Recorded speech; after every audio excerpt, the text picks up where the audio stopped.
there it is. That text. The one you thought would never come. The one that used to keep you up at night. Hey, how have you been after all the silence, the distance, the disappearance? They finally reached out. Now listen, this moment isn't just a message. It's a mirror, a test, a crossroads between the man you used to be and the man you're becoming. They thought you'd break, that you'd cave, that you'd rush to reply to validate them. But you didn't. You stayed quiet, and in that quiet, you rebuilt. And now your next move. It isn't about revenge. It's about self-respect. About showing that you no longer dance to the rhythm of someone else's ego. So before you type a single word, ask yourself, are you replying to connect or to correct the past? Because this time, you control the conversation, not them. Drop that affirmation in the comments. I control the conversation, not them. Let's start this journey. Right. Let's get one thing straight right now. That text you just got, it's not love. It's not some late-night epiphany where they suddenly realized how deeply they hurt you, and now they're back to fix it all with a perfectly timed, "Hey, you've been on my mind." No. That message you just received, it's not a spark of love. It's a flare of ego. And it was ignited by your silence. You see, most people expect you to chase. They walk away not because they've decided you're unworthy, but because they believe you don't believe you're worthy. They disappear because they assume they can.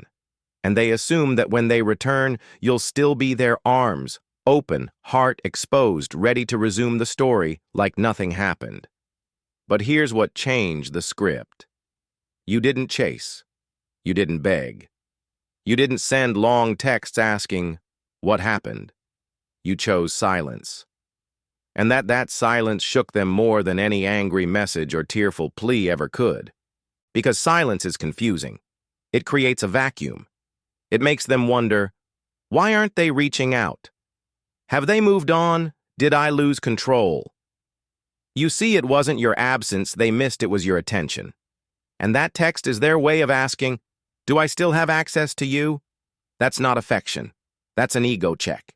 Let's pause here and ask something real. If someone truly felt remorse for how they treated you, wouldn't their message reflect that? Wouldn't it say something like, "I've thought about what happened. I know I hurt you. I'd like to make it right if you're open to that." But instead you get something vague. "Hey, just thinking of you." Or the classic, "Hope you're doing good."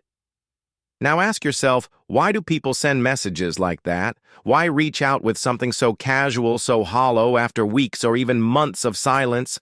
Because they're not risking anything. They're testing the waters without sticking their neck out. They want to know, can I still trigger a response in you? It's not vulnerability. It's a power probe.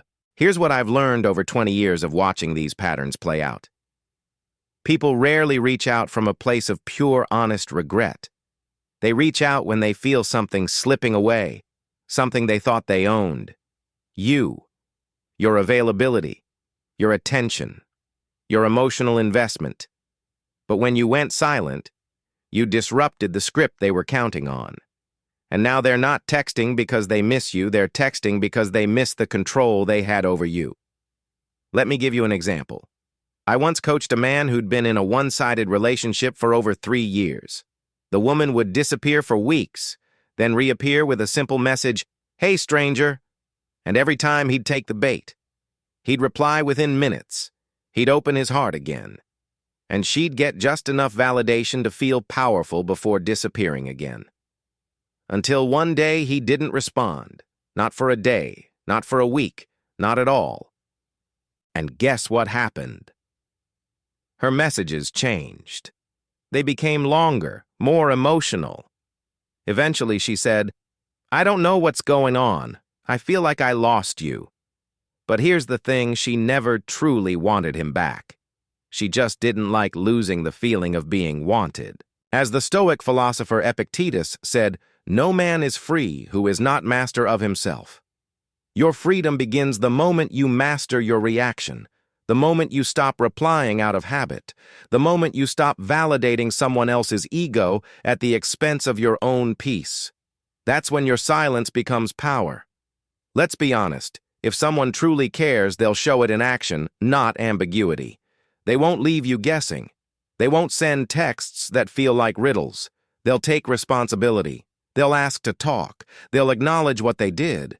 But if all you're getting is a breadcrumb text after a long disappearance, know this: you are not their priority. You are their ego's insurance policy. So the next time your phone buzzes and you see that familiar name and your heart skips a beat, pause.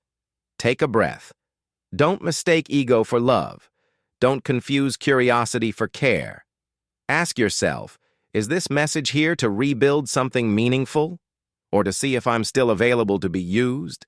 Because the man who replies from desperation hands over his power. But the man who responds from self-respect, he keeps it.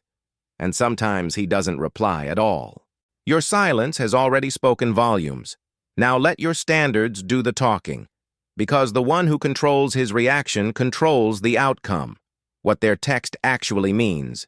Ego in disguise. Let's talk about that text. You know the one, the hey, the hope you're good, the just checking in. It seems harmless, maybe even sweet. Maybe you've waited weeks, months, hoping for a message, any message, and now it's finally here. But I need you to hear this clearly. That message. It's not what you think it is. It's not about you. It's about them. It's not a love letter. It's a radar ping. They're not reaching out from their heart. They're reaching out from their ego. These kinds of messages are low effort, low risk, and emotionally vague on purpose. Why? Because they don't want to risk rejection, but they still want to feel like they matter. They want to test the waters without getting wet. Let me ask you something. If someone really regretted walking away from you, if they truly felt remorse for how they treated you, would they reach out with a 2-word message that sounds like it could be sent to their dry cleaner? Of course not. They would be specific, intentional. They'd say, I've been thinking about what I did. I want to talk. I want to make it right if you're open to it. But instead, you get, hey, hope you're good. That's not vulnerability. That's bait. Here's how this works from experience. After 20 years of studying emotional dynamics, especially post-breakup behavior, this pattern is as common as it is predictable. They're not reaching out because they suddenly realized how incredible you were. They're not having some spiritual awakening under the stars. They're not sitting in their room crying, hugging a photo of you. They're wondering, why haven't they messaged me? Are they really done? Did they find someone else? It's ego panic. It's curiosity mixed with control. It's them trying to see if the door is still open without actually knocking. And if you rush to reply, if you pour out your heart after receiving a breadcrumb, you're sending one message loud and clear. You still have access to me. Let me give you a real-world example. I knew a woman once who had broken off a toxic relationship for good. No contact, blocked numbers. Months passed. Then out of nowhere, he sends, hey, hope you're okay. Now, this man had never once asked if she was okay when she was crying in front of him during the relationship. But suddenly, now that he's lost access to her energy, her presence, her validation, he's checking in. Not because he cared, because he was curious. Because silence makes people uncomfortable, especially people used to being in control. This is why Marcus Aurelius said, "You have power over your mind, not outside events. Realize this, and you will find strength. Their text is outside your control. Your reaction to it, that's where the power is. That's your moment. To pause, to breathe, to remember who you've become during the silence, and most importantly, to ask yourself, does this message feel real, or does it feel rehearsed? Is it deep and direct or vague and safe? Because the answer will tell you everything you need to know. Here's another truth most people avoid. When someone sends a vague, emotionless message after disappearing, they are not putting anything at risk. They're not making themselves vulnerable. They're fishing with emotional bait. And if you respond emotionally, if you open the door without asking why they're knocking, you're rewarding low effort. You're saying you don't have to be real with me, just showing up is enough. But you're not that person anymore. So what should you do? First, pause. Don't let the excitement of finally hearing from them override your growth. Second, observe. Ask yourself, what am I really hoping to get from replying? And third, decide from power, not pain. If someone genuinely values you, they'll come to you with effort, clarity, and courage. Not a breadcrumb and a winky face. One more thing. They may try to keep the conversation going if you reply. They may try to spin it like they miss you. But remember, talk is cheap. Real interest looks like consistent effort. Real remorse looks like change. Real respect looks like intentional communication, not vague digital crumbs. So don't let a casual message rewrite the story you've been rebuilding in silence. This isn't about being cold. It's about being clear. You are not an emotional safety net. You are not their backup plan, and you are not a free pass back into your life. Remember, you have power over your mind. Not their messages, not their timing, but your own peace. And in that power, you find your strength. The mind game move. Flip the script with silence. Now that you've seen the text, you might feel that pull, the urge to reply right away, to say something, anything. It's natural.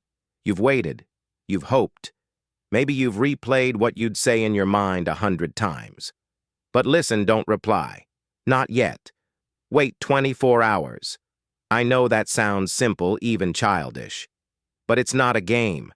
It's not about manipulation. This is about emotional self-discipline. It's about proving to yourself that you're no longer controlled by impulse, by hope, or by fear of losing someone who already walked away. When you wait, something powerful starts to happen. Not just inside them, inside you. You give yourself space to respond, not react, to decide, instead of default. Because if you reply right away, what message are you sending? That you were waiting. That you're still emotionally available, that they still have access to you whenever they feel like popping back in. But when you pause, when you let time stretch into silence, you send a different message. I'm not that person anymore. The one who jumps at breadcrumbs. The one who validates their ego with instant replies. The one who lets someone else's inconsistency dictate your value. Let me share something I've seen countless times in real relationships. A man gets that message from the one who ghosted him. He replies in 5 minutes. She gets her validation. Conversation fizzles. And just like that, she's gone again. Why? Because she wasn't looking to rebuild. She was looking to see if he'd still reply. He gave her the answer she needed, and she vanished, satisfied. But then I've seen the opposite. A man waits. He doesn't reply for a full day. Not because he's cold. Not because he's playing games. Because he's choosing himself first. And what happens? She texts again. And again. Because now she's wondering. Now she's overthinking. That's the shift. Right there. The power reversal. When you wait, you become the one in control of the tempo. You break the rhythm they were used to. Instead of them sending a text and getting instant reassurance, now they're checking their phone, refreshing their screen, wondering if they lost you for good. You're giving them a taste of the same uncertainty they once gave you, but you're doing it without bitterness, without playing dirty. You're just letting time speak. And trust me, silence speaks volumes. The Stoics knew this deeply. Seneca once wrote, "Even to live is an act of courage." In this context, to live for yourself, to pause, to resist the impulse to prove your worth through reaction, that is the modern act of courage. Most people can't sit with discomfort. They can't resist the urge to text back. They fear being forgotten. But what they miss is this: when you no longer fear silence, you become powerful. Because now, your peace is no longer tied to their attention. Let me ask you something real. What's going to happen if you don't reply right away? Will the world end? Will you suddenly become invisible? Or will you realize something deeper, that you were the one holding all the emotional energy all along? That you were the one they thought would break, and you didn't. Now they're left wondering, why aren't they replying? Did I lose them for good? Are they with someone else now?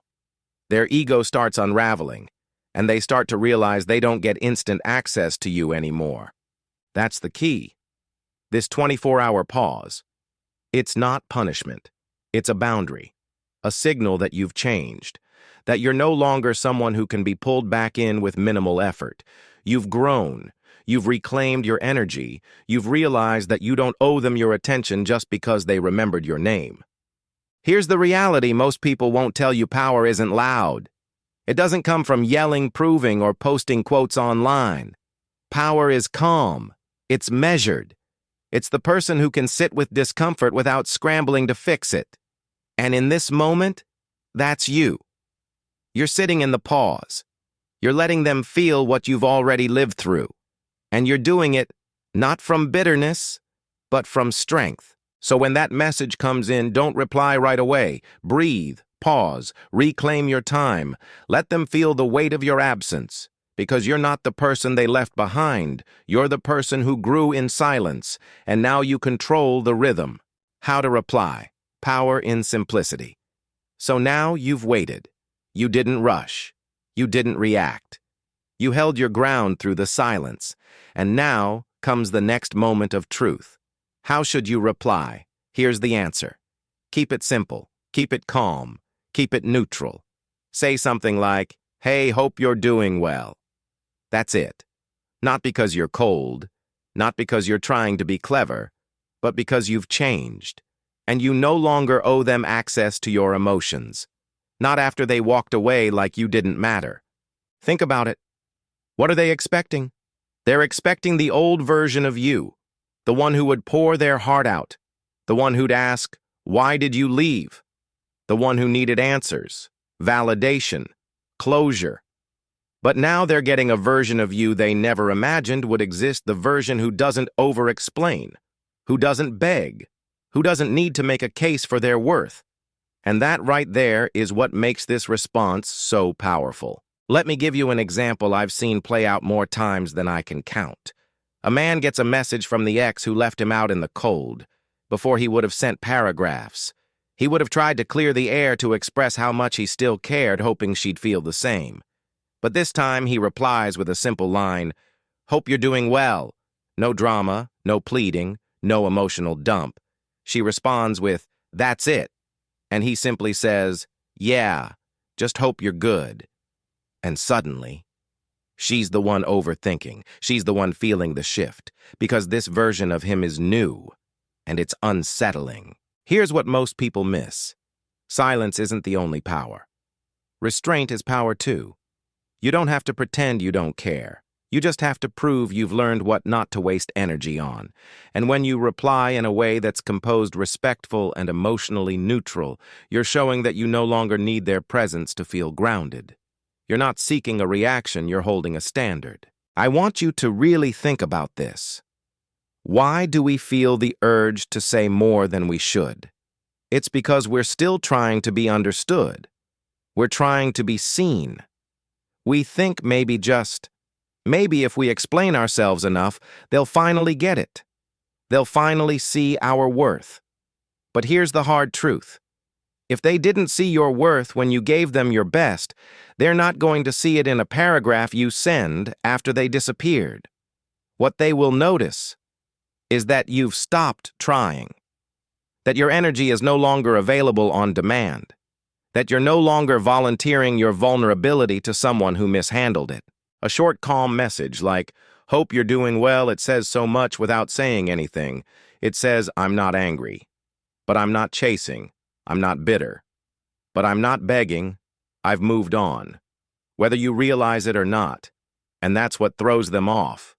Because it's not emotional, it's not reactive, it's evolved. Marcus Aurelius wrote, "If it is not right, do not do it. If it is not true, do not say it." You don't need to fake anything. You don't need to say more than necessary. Truth often requires fewer words than ego does. So say less, mean more. Now, let me be real with you. After that reply, they might try to keep the conversation going. They'll try to bait you into giving more updates, more emotion, more signs that you still care. Don't fall for it. If they ask how you've been, keep it vague. Say, "I've been good, just staying busy." No details, No breakdown of what you've been up to. You don't owe them a diary. You don't owe them a window into your peace because you earned that peace in silence. And now, it's yours to protect. So when it's time to reply, don't overthink it. Don't over-explain. Just respond with calm, quiet confidence. Because power doesn't always roar. Sometimes it sounds like, hope you're doing well, and nothing more. Your reaction teaches them how to treat you next time. Here's something most people never think about. Your reply isn't just a response, it's a lesson. Every message you send, every silence you hold, every boundary you keep, you're teaching them something. You're not just reacting to their message, you're setting the tone for what they can expect from you going forward, and trust me, they're paying attention. Let's say you reply instantly. You pour your heart out. You ask why they disappeared. You give them all the emotional access they lost. For free. What does that teach them? That they can leave without explanation.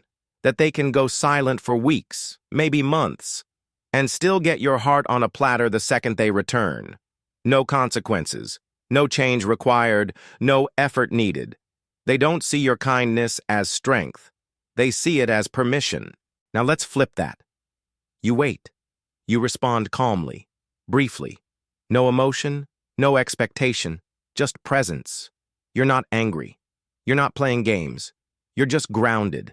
That teaches them something else entirely. It says, I've grown since you left. If you want access to me now, it'll cost more than it used to. I don't reward inconsistency with attention. This is where real strength comes in. Because it's easy to be emotional. It's easy to be reactive. What's hard, what takes discipline, is responding with deliberate calm. And that kind of response, that's unforgettable. It lingers. It makes them reflect. It makes them rethink the version of you they thought they understood. Let me tell you about someone I coached years ago. He was recently out of a long relationship, one where his kindness had been mistaken for weakness. He was the guy who always texted back, always forgave too fast, always hoped she'd change. Then she left, and months later, just like clockwork, she sent the classic, "Hey, I've been thinking about you." This time, he did something different. He waited a full day. He replied with, "Hope you're doing well." She replied, "That's it." And he said, "Yeah, that's it." That simple interaction shifted everything, because she finally realized he had changed. Epictetus once said, "Don't explain your philosophy. Embody it. You don't need to convince them you've grown. You just need to show them through your actions. No essays, no emotional breakdowns, no attempt to be understood. You show them with your silence, your restraint, your boundaries, and suddenly you're no longer predictable. You're no longer available on demand. You're no longer easy to read or easy to reach. Think about this. You're not just replying to a message. You're writing the terms of engagement for every conversation going forward. If they get instant emotional validation from you today, they'll expect it again tomorrow. But if they see you hold steady, if they see that you now lead with calm, they'll have to level up their energy just to be in your presence. And that's how standards are enforced, not by words, by consistency. Here's the bigger truth no one teaches you. People will treat you how you teach them to treat you. And the teaching doesn't happen in some big dramatic speech. It happens in moments like this, when your phone lights up, and your heart stirs, and you choose patience over impulse. That's when you shift the dynamic forever. So ask yourself, what are you teaching them right now? What does your tone, your timing, your energy say about your self-worth? Because if it says, you can always come back, they'll always treat you like a revolving door. But if it says, you've reached a stronger version of me, they'll either rise to meet you or they'll fall away. And either way, you win. So the next time you reply, do it with the awareness that you're not just having a conversation, you're building a standard. And the world rises not to your emotions, but to your standards. Let them feel that shift. Let them earn the version of you they once took for granted. Because this time you're not just responding, you're leading. What happens next? Stay in control. So you replied. You kept it short, neutral, grounded. You didn't spill your heart. You didn't try to reopen old wounds. Now here's what usually happens next. They reply fast. Suddenly, the person who ghosted you is acting like they care. Like they've been wondering how you've been. Like they're ready to talk. But I want you to remember this. A quick reply doesn't equal real effort. And one message, one conversation, that does not mean they've changed. Don't confuse response with remorse. Because when someone truly regrets how they treated you, you'll feel it. Not in a text, but in consistent, intentional action. They'll take responsibility. They'll say your name with care. They'll offer clarity instead of confusion. They'll move with purpose, not convenience. If all they're offering is vague check-ins, "How have you been? I was just thinking about you," then what they're really asking is, "Do I still have access to you?" That's not love. That's curiosity, mixed with control. And if you answer it the wrong way, they'll slip right back into your life with the same energy that once broke you. Let me tell you what I've seen time and time again. A person disappears. They come back with a soft knock. Nothing real, nothing deep, just enough to stir the waters. And if you open the door too wide, too fast, they'll walk back in like they never left. No accountability, no effort. Just the comfort of knowing you're still available. But when you keep that door half shut, when you let them feel the weight of how far you've come without them, that's when the truth surfaces. Because here's the hard reality. You can't grow into your future if you keep allowing access from your past, especially when the past refuses to show up in a new way. And I know how tempting it is. You get that second chance, that tiny flicker of hope, and you start filling in the blanks. You imagine they've realized everything. You imagine this is the moment they finally get it.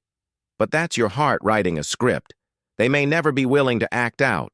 So instead of falling back into fantasy, stay rooted in reality. And here's what reality tells you. If someone truly wants to come back into your life, they won't stop at one message. They won't just talk. They'll show up, they'll follow through, they'll prove it. Until then, you protect your peace. That means no long conversations. No reopening your heart just because it feels familiar. No explaining your worth to someone who already showed you they couldn't hold it. You're not cold, you're clear. You're not bitter, you're better. And the difference between the two, it's boundaries. Marcus Aurelius once said, "The best revenge is to be unlike him who performed the injury." You don't need to clap back. You don't need to punish. You just need to stay different, stay elevated, stay sovereign, stay in control of your energy. Let your growth speak louder than your replies. Because when they realize they can no longer reach the version of you they once had easy access to, that's when the lesson lands. If they keep texting, trying to push for more, keep your responses grounded, short, surface level. You don't owe them your emotions. You don't owe them a life update. You don't owe them the version of you that used to overgive. If they start asking, "So what have you been up to?" you say, "Been good. Staying busy. No details, no depth, no door left wide open." Because that level of access is earned, not assumed. And let me tell you something else. When they realize they no longer have that hold over you, that emotional control, that pull they once depended on, they may try harder. But trying harder isn't enough. You're not looking for more attention. You're looking for consistency. That's the standard now. Not a random message on a Tuesday. Not nostalgia wrapped in convenience. Real effort, real presence, real change. So what happens next, that depends on them. But what happens in you, that's already been decided. You're not the person they left behind. You're the version of you that grew in silence, that healed in peace, that now responds with strength, and now you stay in control. Silence is an invitation to grow, not just a punishment. Let's make something clear, your silence. It was never just a punishment. It wasn't a tactic to hurt them, confuse them, or make them feel what you felt. It was a doorway, an invitation, a chance to step back into yourself, to remember who you are without their noise in your life. Silence isn't just the absence of talking, it's the presence of clarity. Because when they left, they didn't just create distance, they created space. And space is powerful if you know how to use it. In that silence, you didn't chase. You didn't fight for someone who stopped choosing you. Instead, you started fighting for yourself. You began rebuilding.